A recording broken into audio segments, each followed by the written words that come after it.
Ulug' yaratgan Tengri taoloti bilan assalomu alaykum Al-Mo'sil-Junning aziz va qadrli ko'ruvchilari.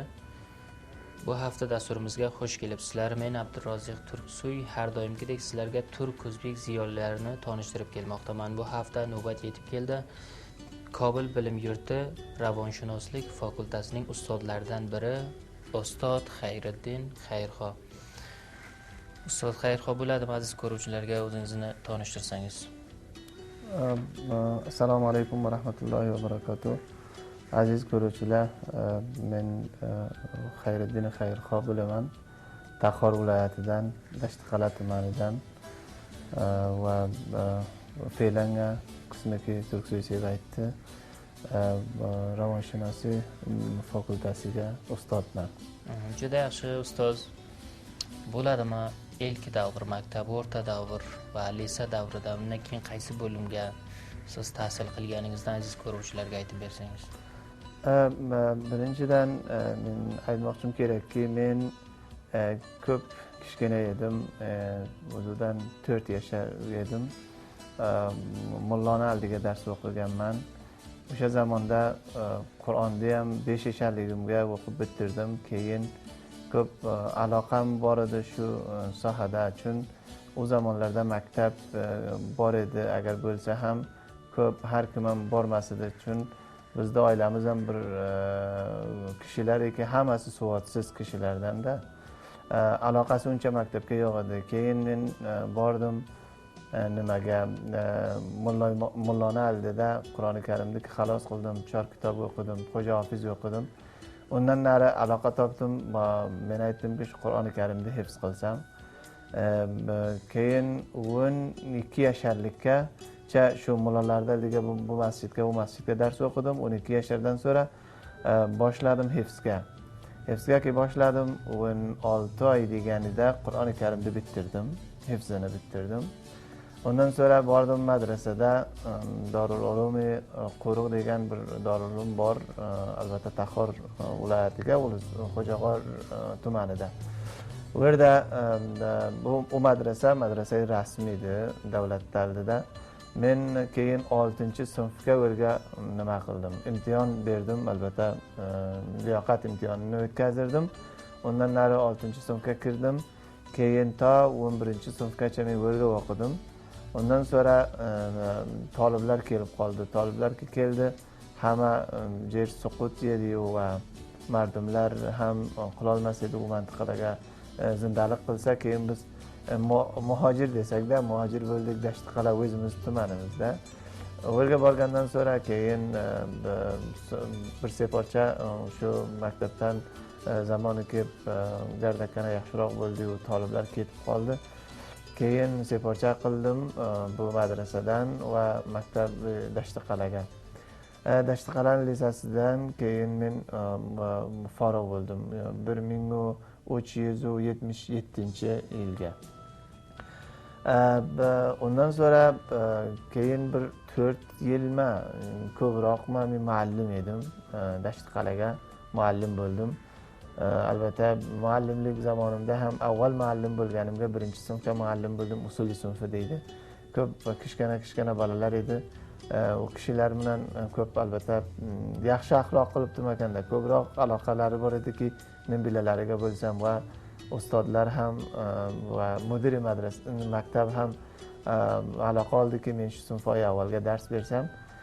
3 yil sinfoy avvalga dars berdim. Undan nari bordim sinfoy mutawassitga, ya'ni 7, 8, 9 sinflarga dariy dars berdim. Mazmuni dariniki dars aytirdim. Shu zamonda imtihoni konkur ga xoladiki va sabtinom qilsak. Bu zamonlarda imtihoni konkur hozirda emas ediki, qishda avvalidan sabtinom qilsangiz, albatta shu qishda oxirlariga sabtinom qilsangiz, bu zamonga albatta maktablar ham 15 hudga boshlanardi. Maktabda bir 10 kun va 5 kun o'tgan edi, sabtinom boshlandi. Sabtinom qildik, 5-6 kundan nari e'lon qildiki, imtihoni konkur bor deb. Keyin keldik Taxorga, imtihoni konkurni o'tkazdirdik.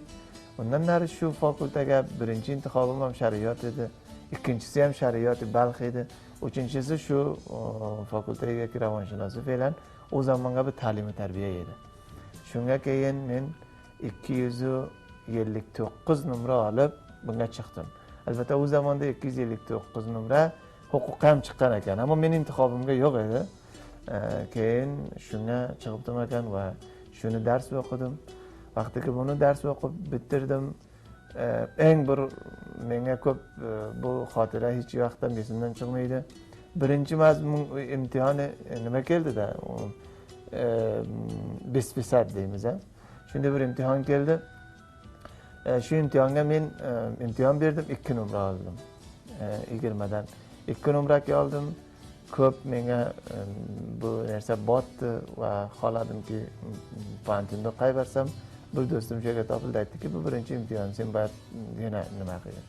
Rosti ham boshqa mazmunlar keyin imtihonlari keldi, unga 20 dan 19, 18 olib keldim. Keyin men bir aloqa topdim, bayat avval numra bo'lsam-u, shu yerdagi birinchi semestrda men 3-numra bo'ldim. Va sinfimizga ham 67 nafar edi. Dars o'qirdik hammamiz. Shu bois bo'ldiki, asta-asta men o'qib, birinchi yilda 2-numra, 2-ga forug nima qildik, ya'ni keldim. 3-chi, 3-chi, 4-yilda ham 2 bilan bilaxira bitirib va o'sha fakultetaga ustod bo'ldim. Juda yaxshi. Oilangizdan aytib bering. Necha inog'angiz bor, otangizni necha farzandi bor? O'zingiz qachon o'ylangansiz? O'zingizning necha farzandingiz bor va oilangizning iqtisodiy vaziyati qanday edi? Siz o'qidingiz, oilangiz bir yordam berganmi, bermaganmi, yo bo'lmasa siz o'zingizni faqat shu tadbir, o'zingiz tadbir chora tutib, o'zingiz o'qiganmisiz? Ko'p yaxshi savol. Bundan ilgariroq tahsil boriga bir ozginasi qoldi, shuni ham aytib beray. Undan nari men fakultet ravonshunosida ustod bo'ldim. 3 yil ustod, 4 yil ustodlik qildim. 4 yildan so'ra men bir bursi Chinga, albatta raqobatli imtihon edi, kamyob bo'ldim.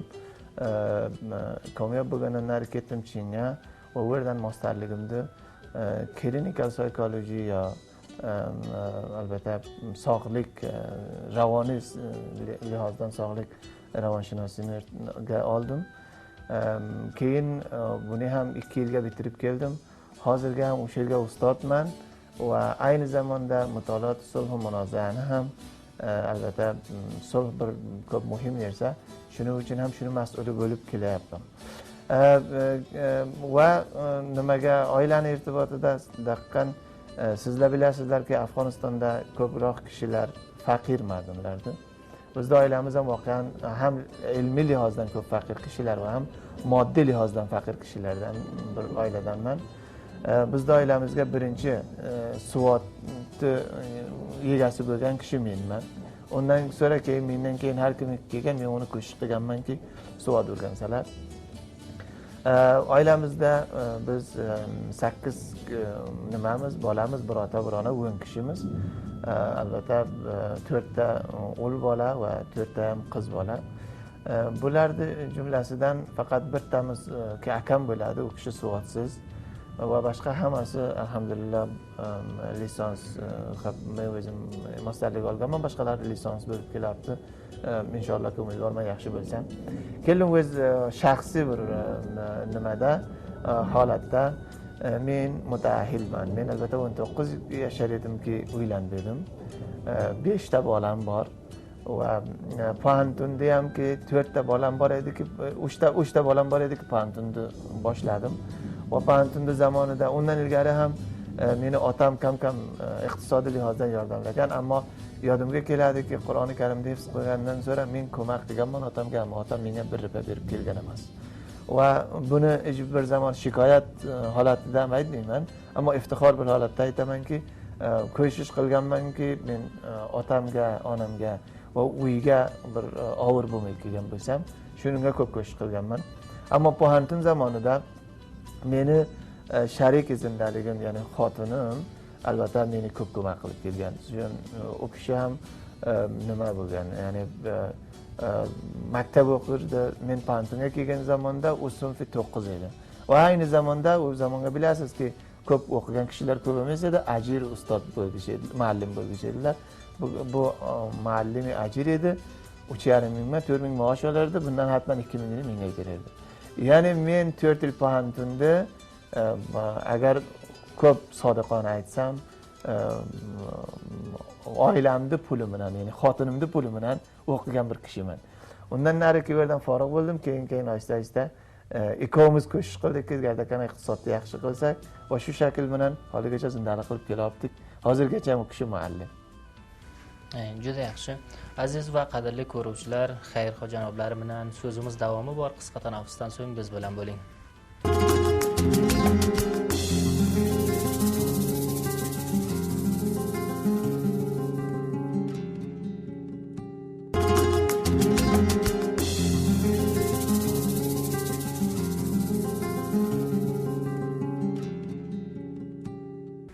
Qadrli ko'ruvchilar, dastur davomiga xush kelibsizlar. Ustod Xayrixo, hozirgi ravonshunoslik bo'limidasiz, dars berasiz, saboq berasiz. Keling ravonshunosi bo'limidan ayting, bular nimalarni o'z ichiga oladi?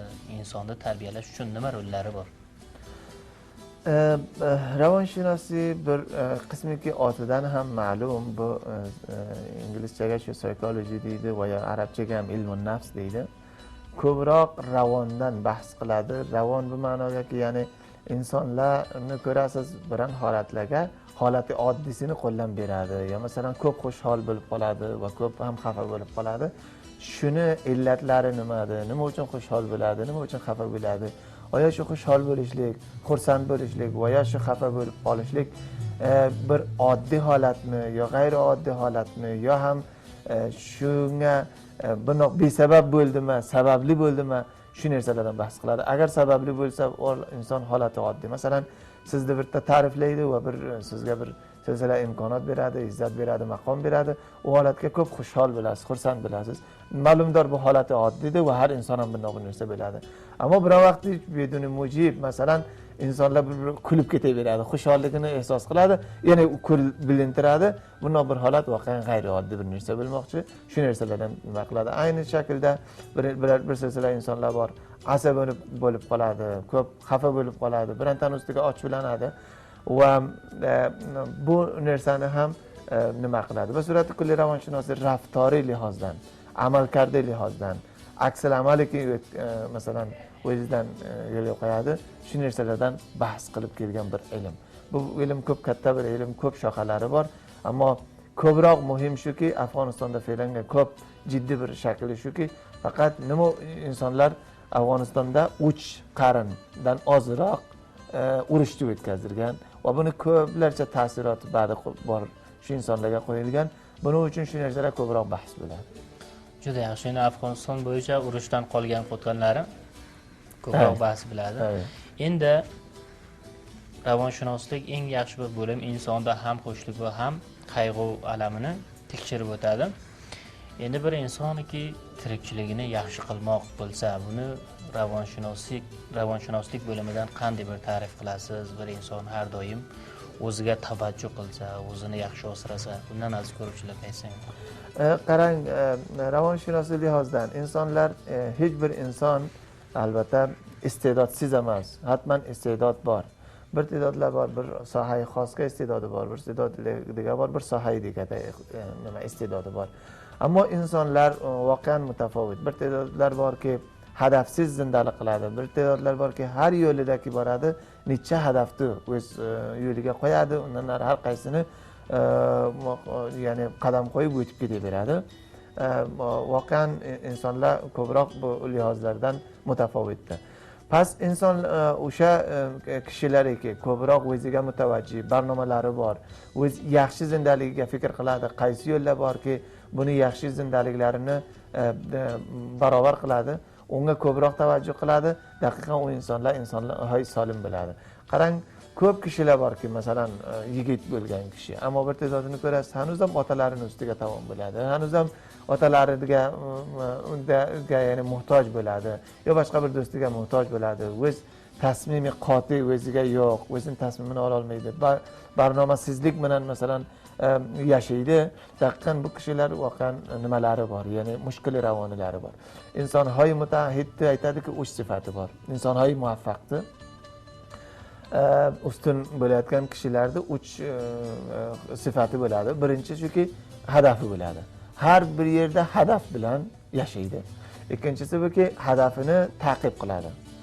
hadafini ta'qib qiladi. Uchinchisi buki, faqat bu hadafiga mutaahid bo'ladi. Ya'ni ta'qib qildi, mutaahid bo'ladi, hech bir zamon bir ishni boshladi, undan shikast yemaydi. Ko'radiki, hech bo'lmayotgan bir narsa bo'ldi, u zamonga uni qaytaradi. Bunday insonlar hech bir zamon shikast yemaydi va insonlar muvaffaq bo'ladi. Va bu bir masala. Ikkinchisi buki, insonlar voqean xohlaydiki muvaffaq asrasa, hech bir zamon o'ziga manfiy fikrlarga yo'l bermaydi. Bu ma'noga men qila olmayman, men notuvonman, menga kim qo'yibdi bu ishni qilsam, men bir g'arib odamman, men bir atrofiy odamman va menga zarurat emas bu ishlarni anjom bersam, ko'p savollar masalan keladi. Bularni yo'q deydi bularga. Aslan bu narsalarni o'ziga nima olib kelmaydi, balki buni evaziga hamisha aytadiki, men farzi muvaffaqman, men iste'dodim bor, tavonaligim bor. Har inson hamki muvaffaq bo'libdi, onasini masalan rahmidan bo'lib kelgan emas, balki insonlar masalan dunyosiga talosh bilan bo'lgan, zahmat bilan bo'lgan. Har qancha zahmat bir inson talosh qiladi, u hatman bir narsa qo'liga olib kela oladi. Buning uchun bundoq bir insonlar hamisha muvaffaq bo'lgan kishilar va hamisha ustun bo'lgan kishilar. Juda yaxshi ustoz Xayrxon. Kobul bilim yurti Ravonshunoslik fakultasiga biror tekshirish bo'lganmi? Afg'onistonda qancha mardimi xursand va qancha mardimi qayg'u alamini yashaydi? Ko'p yaxshi savol qildingiz. Afg'oniston Kobul bilim yurtiga 3 tekshirish bo'lgan. Birtasini men o'zim anjom berganman. Albatta, ya'ni shu inglizchasiga shu bo'ladiki, an investigation of PTSD among teenagers of Afghanistan. Ya'ni bu ma'nogaki bir tahqiqiki javonlarni irtibotigaki, u javonlarga urushni o'tkazilgan. Xususan 19 yoshlardan teva, 26 dan yetak. Shunday bir narsaga men bir tahqiq qildim. Jalolobod viloyatiga, Kobul viloyatiga va Taxor viloyatiga. Taxordan ham Dashtqal'ani intihob qildik. Chun siz bilasizki, Dashtqal'ga ko'proq urush bo'lgan edi va toliblar ko'proq o'rga to'xtadi, ko'p mardim ovora bo'lgan edi. Bu narsa ko'p ma'lum edi. Buning uchun men intihob qildim. Bu 3 viloyatni intihob qildim. U yerdan topdimki, qizlar 87% nima bo'lgan? Ya'ni ravoni lihozdan ranjitadilar. Va bachalar 72% dan ranjitadilar. Ya'ni bu ko'rsatadiki, voqean Afg'onistonga ko'p kishilar ravoni kasallari bor. Va shuning uchun ko'rasizki, siz unga qarab akajon deb gapirsangiz, u bunaqa fikr qiladiki, bu odam meni tamassur qildi deydi. Darholiki siz ko'p yurakdan uni yaxshi ko'rgandan gapirgansiz. Ya'ni badgumonlik, hasodat, asabonlik ya'ni bardoshli bad bir qism narsalar ularga bor. Voqea buni hammasi taassuroti shu ravoni lihozdan. Shuning uchun men zindaligimga vaqtiga ustod bo'ldim. Ustod bo'lgandan nari 7 ta kitob yozganman. 3 tasi chop bo'lgan, 4 tasi ham qolgan. Ko'proq qo'shiq qildim, shu narsalarni ranj qildim. Chunki dark qildim shu ranjlarni. Siz bilasizki, siz biz mantiqaga katta bo'lganmizki, voqean ranjlarni ko'p ko'rganmiz. Iqtisodiy lihozdan ranj ko'rganmiz, urush lihozidan ranj ko'rganmiz, ijtimoiy lihozdan ranj ko'rganmiz, suvotsizlik lihozdan ranj ko'rganmiz. Buning uchun bularni hammasini bir shakligaki tahqiq qilganman, tahqiq maydoniy. Tahqiq kitobxonadan kitoblardan olgan bo'lsam, va uni har yerga yozgan bo'lsam, bundoq emas. Va narsalarki voqean mardimlar bilan musohiba qilib, shunday bir narsalarni tuzatganman. Agar imkoni bo'ldi, inshaalloh ulardan ham sizlarni xizmatlaringizga qo'yaman. Va bu topganmizki, Afg'onistonga ko'p kishilar borki, ravoniy kasallikdan ko'p ranjitadilar. Endi shuni qanday bir kishilarni o'ziga ko'rish mumkin? Endi ko'proq shu yigitlarga ko'proqmi, qari kishilarga ko'proqmi? Shuni alomatini qanday biladi? Alomatini bunga bilib bo'ladiki, bu narsa ko'proq yigitlarga bor. Chunki siz bilasizki, yigitlarda ko'p barnomalari bo'ladi, ko'p hadaflari bo'ladi. Afg'oniston ham bir o'lkayki, bergan barnomai durust yo'q davlatga, hukumatda ham, ya'ni bir barnomai durust masalan javonlariga yo'q, yigitlariga. Va yigitlar vaqtiki tundan forig' bo'ladi, ish topmaydi, ishsizlik ko'p va faqr ko'p. Berga tag'in bir sizlar nima bor? Hamchishimlik deydimi, nima deydi? Masalan, bir tedod hamsin misollarini ko'rasiz, ko'p yaxshi zindalik topadi va bu kishi topmaydi. Buni lihozlardan ranjitadi. Ko'proq bu narsalar javonlarga ko'proq ko'riladi. Chun yigitlarda bir g'ayrati bo'ladi, bir g'ururi bo'ladi. Va shu g'urur ishbo bo'lmaydi, ya'ni raf bo'lmaydi, chunki imkoniyat baxshlariga yo'q. Bu narsa bo'lsa, bu narsa bois bo'ladiki, bular ko'proq ranjilsa.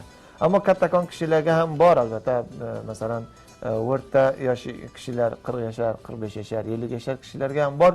Ularga ham urush ta'sir qilgan, ammo ular tajribasi ko'proq ularda bo'lsa ham sabr beradi, hafsala beradi. Ammo bu narsalar yigitlarga ko'proq ko'riladi. Va buni dalili ham aytib o'tdim, shu dalillar bor. Ammo nima narsa buni qila olamizki, bularni damini olsak, u buki faqat bularga bir iyda berishlik kerak. Chun Afg'oniston bir kishvariki berga ko'p qavm yashaydi va uni suboti hukmronlik o'z haddiga yetishgan emas, mushkuli iqtisodiy bor, mushkuli hukumatdorchilik bor. Bu narsalarga bayt o'zlariga nima bersa, faqat o'zlari talosh qilsaki bir yo'lini topsa va haddi aqal yo tijorat shaxsiy qiladi va boshqa ishlar qiladi. Bu narsalar o'zlarini rohat qiladi. Va ikkinchisi buki hamisha musbat bayt fikr qilsa, positive thinking yo musbat fikr qilishlik insonlarni ko'proq bu narsalardan xalos qiladi. Juda yaxshi. Qadrli ko'ruvchilar, dasturimiz davomi bor. Qisqa tanaffusdan so'ng biz bilan bo'ling.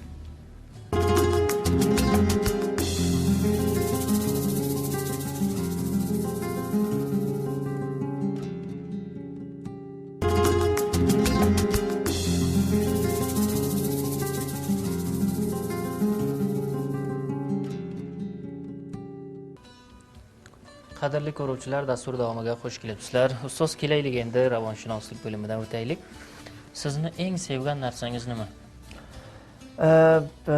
Eng sevgan narsam faqat inkishof ilm. Xohlaymanki, hamisha ilm o'qisam, kamoyi qilsam va bundan istifoda qilsam, shu narsa. Juda yaxshi. Boshqalardan turli payomlar so'rab keldik. Sizdan so'raymiz, turk o'zbek milliyatiga ravonshunoslik bo'limidan payomingiz nima? Turk va o'zbekcha yigitlarga ham payomim bor va qarilarga desam-da, u kishilarga ham payomim bor.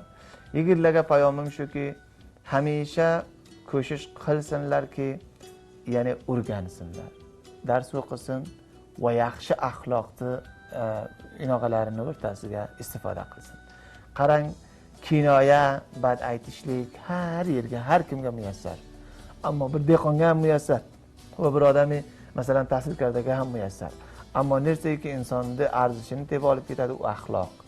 Axloqdan yaxshi istifodalanishsinlar va darsni ko'p o'qisin. Har qancha dars o'qisa biloxira joyini topadi ekan. Men bugun ko'rmadimki, bir kishiki dars o'qigan bo'lsa, u voqean o'ziga bir barnoma tuzatgan bo'lsa, hadafi bo'lsa, u xor bo'lgan bo'lsa, buning uchun o'qishlik va yaxshi axloqdan istifoda qilishlikni o'z sohalaringizga buni ko'p muhim bilingizlar. Zamoniki bu narsani muhim billaringiz daqiqan ravonshunoslik o'z ta'sirini qo'yadiki, hamisha siz yaxshi bir narsalarda ham o'zingizga kamoyi qilasiz. Dekart bir ravonshunos aytadiki, har amalga aksal amal bor deydi. Ya'ni siz bilan toqqa borsangiz, aytsangiz jon desangiz, nimani sesini eshitasiz? Jonni sesini eshitasiz. Agar dard deb aytsangiz yo marg desangiz, marg sesini eshitasiz. Shu insonlarda amali ham shu.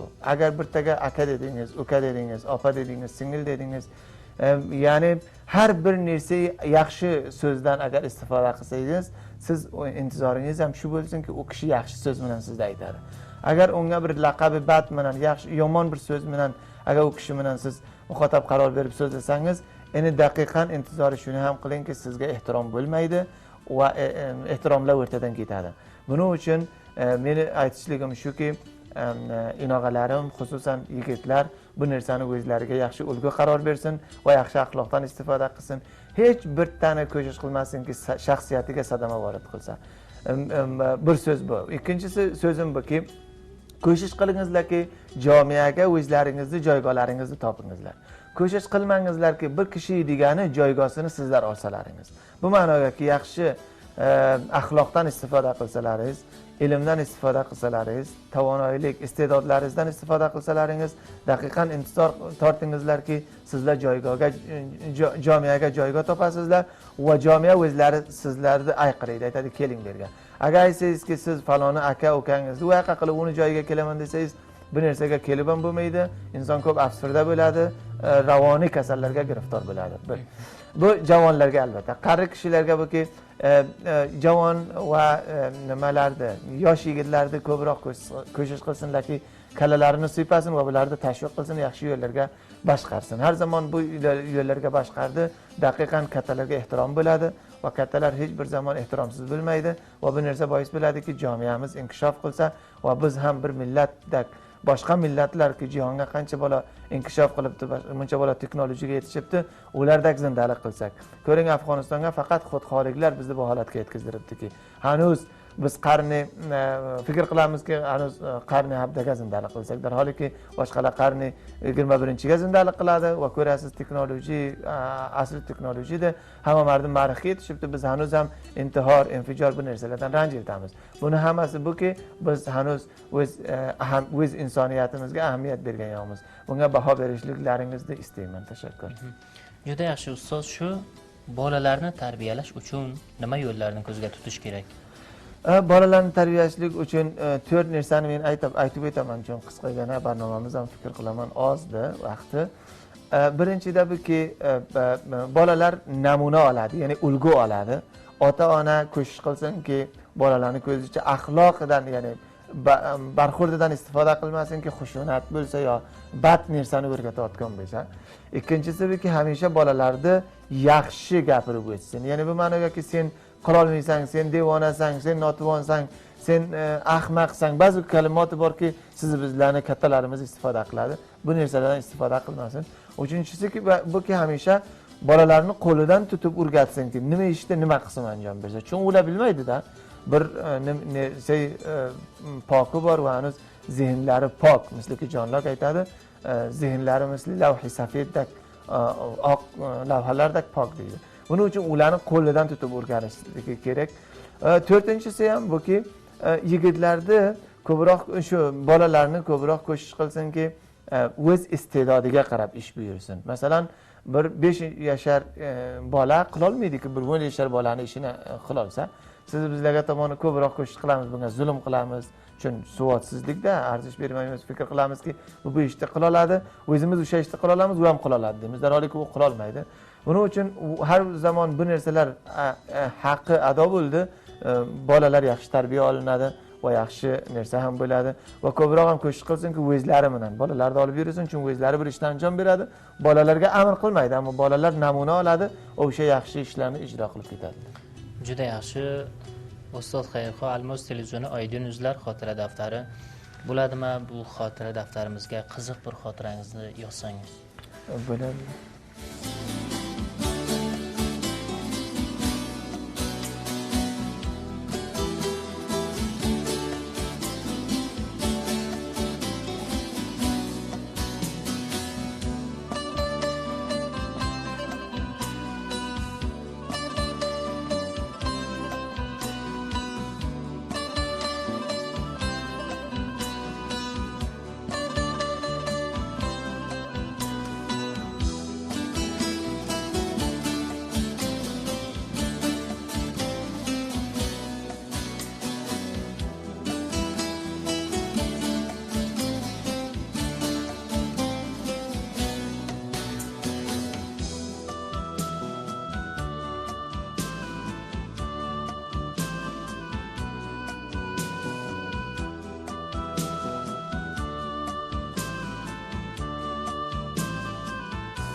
Aziz va qadrli ko'ruvchilar, bu hafta dasturimizda Kobul bilim yurti Ravonshunoslik fakultasining ustozlaridan biri Ustod Xayriddin Xayrxonni tanib oldilaringiz. Kelasi hafta dasturimizgacha har birlaringizni ulug' yaratgan Tengri Taologa topshiramiz. Sog', amon, bardam qolinglar. Xayr.